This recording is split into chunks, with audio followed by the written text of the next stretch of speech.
Hello, welcome to a world of total relativism. This is a world with as many realities as there are points of view. In this game, seeing and believing have switched places. It may look confusing at first, but don't worry, sit down, relax. You might like it here, then again, you might not. On the 7th of April, pictures emerged that appeared to show children in Douma, the suburb of Damascus, being treated after a chemical attack. The Syrian government has used chemical weapons in the past. The view in the West was clear. It looked like they'd done it again. If they are found to be responsible, the regime and its backers, including Russia, must be held to account. But from Moscow, things looked very different indeed. Более того, у нас есть неопровержимые данные о том, что это была постановка очередная. И к этой постановке приложили руку спецслужбы одного государства, которое сейчас рвется быть в первых рядах русофобской кампании. That certain country, Russian officials made clear, is Britain. In war, there are often disagreements over who's responsible for an attack. But this is different.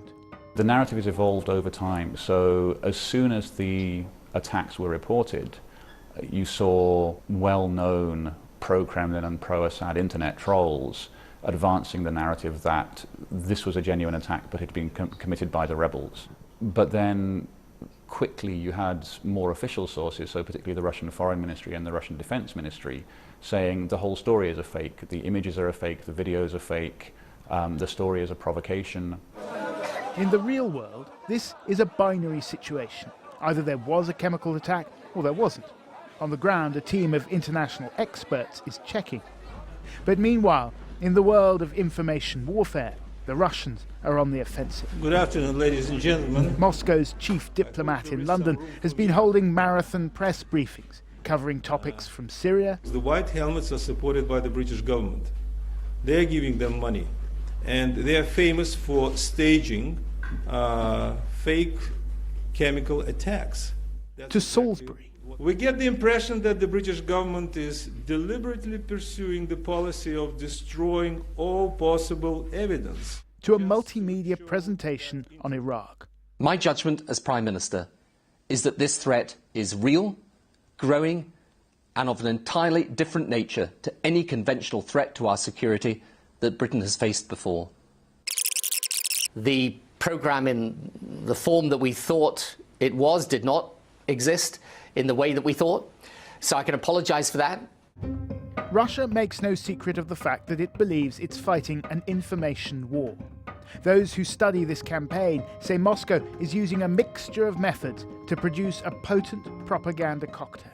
You have state-controlled sites, you have the state bureaucracy, you have state diplomats, you have allegedly independent websites, you have allegedly independent broadcasters, and you have allegedly independent trolls and bots.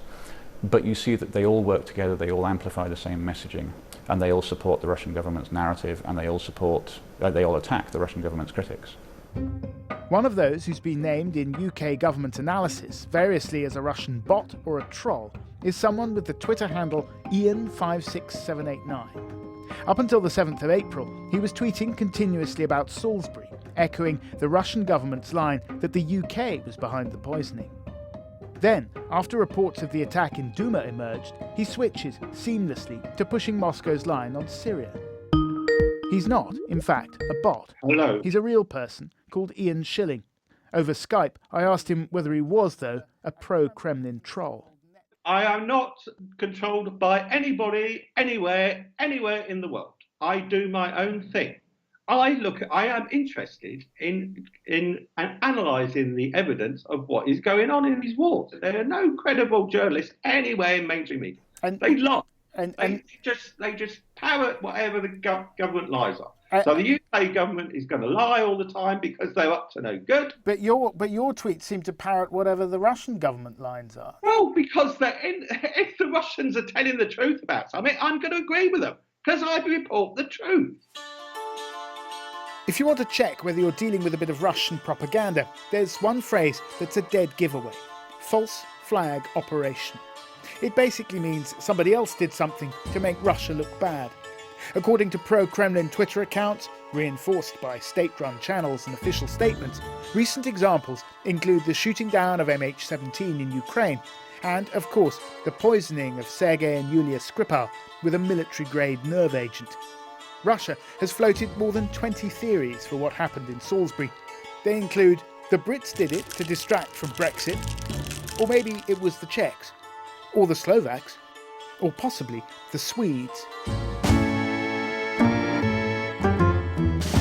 All states engage in strategic communications. Call it PR if you like, or propaganda if you prefer. Now, traditionally, this involves trying to get people to believe that your version of events is indeed the truth. Но в последнее время Москва пытается делать, кажется, что-то немножко другое. Вместо того, чтобы убедить людей верить в Москву, they're trying to get people to trust nobody. Another weapon in Moscow's propaganda arsenal is a method known as whataboutism. Here's how it works. You say you have intelligence that Russia used a chemical weapon in Salisbury? Well, what about Iraq? One narrative is effectively neutralised by another, apparently unrelated objection. A collection of British academics, known as the Working Group on Syria Propaganda and Media, was last week accused of being Assad apologists and spreading Russian propaganda. Tara McCormack is a member of the group. Among her many media appearances, she's a regular commentator on RT. Do you think that the Russians fabricate stuff, make up nonsense stories and feed them into the bloodstream to try and confuse people? Yes. So do we need to be worried about that? Well, I think that also we do that too. So we need to think about that. And I'm going to say the best word. That was exactly what happened in Iraq. We talk about fake news.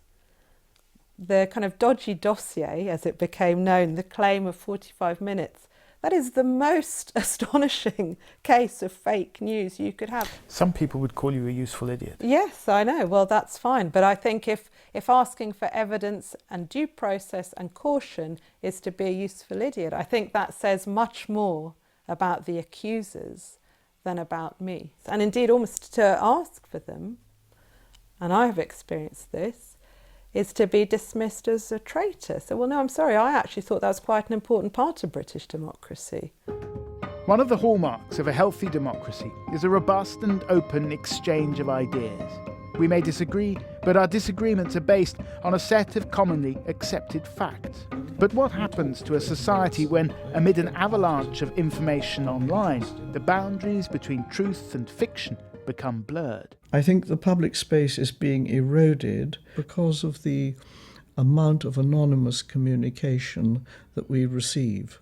When you know who's speaking or from whom your letter came, or even which newspaper you're reading, you have got a certain hold on what's relevant to judging the content. When it's anonymous, you don't have much hold. And that, I think, is our difficulty, that we have far more content whose origins we do not know. When we get algorithmic distribution of content, I don't see that it is possible for any individual to harness commensurate powers of questioning, because it is coming, as it were, down so many channels from so many sources, so congruent, so convincing. The Russian government has a very bad track record, not just of getting things wrong, but of being caught falsifying the evidence. The purpose really seems to be to confuse people, to overwhelm them with so many different theories that they'll actually give up. We've entered a world of confirmation bias. With unfettered access to information, we're siloed in our social media bubbles. Where once seeing was believing, now it's the other way round. And here's what the new propagandists of the 21st century have realised: the more we see, the less we understand.